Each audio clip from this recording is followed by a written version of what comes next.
Hey guys, we're gonna finish our handstand walking tutorial today with a couple of things. We're gonna learn how to balance a bit on our hands safely. We're also gonna learn to take one step, then 2 steps, then 3 steps, and then practice going forward with lots more steps on handstand walking. And then I'll talk about a couple of best practices for getting really good at handstand walking over time. So that's our plan today. Let's jump in. So to develop some handstand holding skills, I'm going to show you a couple of ways against my wall here that we can do that. First, we can kick up and we can try just balancing just off the wall with our back to the wall. Once we get pretty good at that, we can kick up sideways and actually use the side of our foot to balance against that wall. I'll show you what that looks like.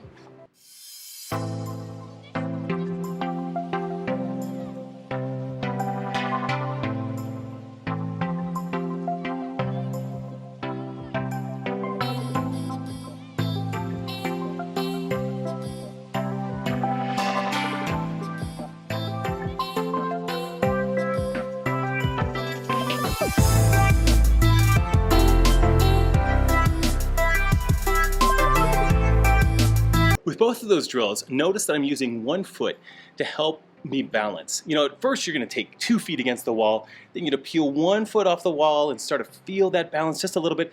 The other foot is touching the wall, and then you'll start taking that second foot just off the wall to feel that balance. But take your time on that. You don't have to be great at that on your first attempt. It'll take a little bit of time. With the second progression, you'll see that I've got a short wall here. It's nice to have a nice long wall to work with, but you kick up and then you use just one foot to touch that wall to help create just a sense of balance. If I start to feel myself moving, I'm going to touch that wall and I can get nice and close to the wall as well and just let that side foot help create some balance. It takes a little courage to be kicking up next to a wall as opposed to be kicking up against a wall. So a little courage there. The question always comes up, like, what do I do if I'm in this handstand, maybe against the wall, or I start handstand walking, you know, without any walls? What do I do if I start falling over? Well, there's a couple things you can do. Obviously, you can pivot and kick down. That's a lot of work, and that can be really tricky. Some people can't pivot that well. If you have a mat, a gymnastics mat, you can roll down onto that mat like a forward somersault. And the way to roll, you literally just tuck your head and roll it out. It's no big deal. I'll show you.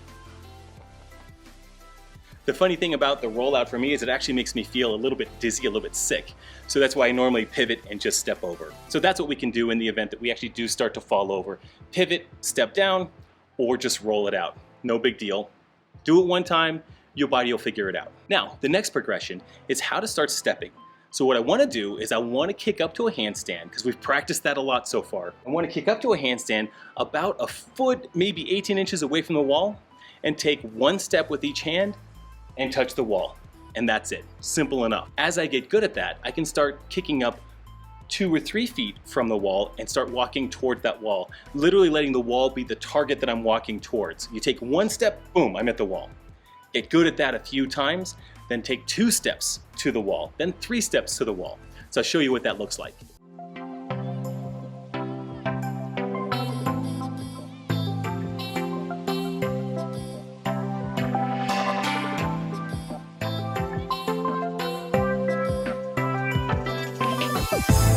So that's how it goes. You're just taking 1 or 2 steps towards the wall and then getting some confidence there, then moving on to 3 or 4 steps towards the wall, 5 or 6 steps towards the wall, and then you're free to go walk across the floor anywhere you want to on your hands. So there's a couple things I'd like to point out that can help you walking on your hands. First is where to point your fingers. Some people point their fingers straight forward, some people point straight sideways. I like to point with my thumbs forward and my fingers just turned out just a bit. Walking on your hands can be pretty hard on your wrists. If you don't have a lot of mobility in your wrists, which I do not have a lot of mobility in my wrists, therefore I don't want to walk with my hands like this. It puts a lot of pressure on my wrists and it doesn't give me a lot of lateral support. So what I want to do is turn my hands out slightly.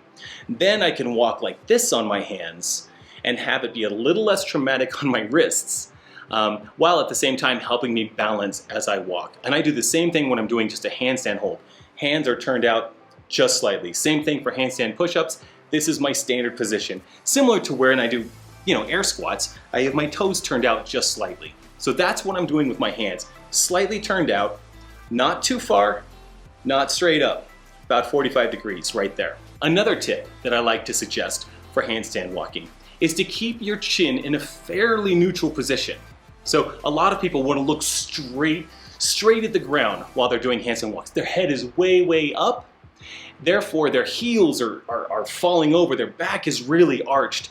And that's not a perfect position. You know, imagine if we were doing a push press and we did a push press with our head straight up. We've got the barbell overhead with our head straight up. That's not exactly how we would do that. We want to have our head in as neutral of a position as we can, meaning our chin is down in that handstand walk and we're literally looking up through our eyebrows at the ground. So we do need to see the ground a little bit to see where we're going, just a little bit. But if we look up through our eyebrows and try to keep our head as neutral as we can, that will keep our body in a straighter position as we're walking forward. If we're overly arching like crazy and our head is out there, it's just not a good position. It's not efficient for our body, and we won't be able to handstand walk very far. When we're walking on our hands or walking on our feet or we're running, proper form is going to help us to be very efficient and very in control of our body, and that's what we want on handstand walks.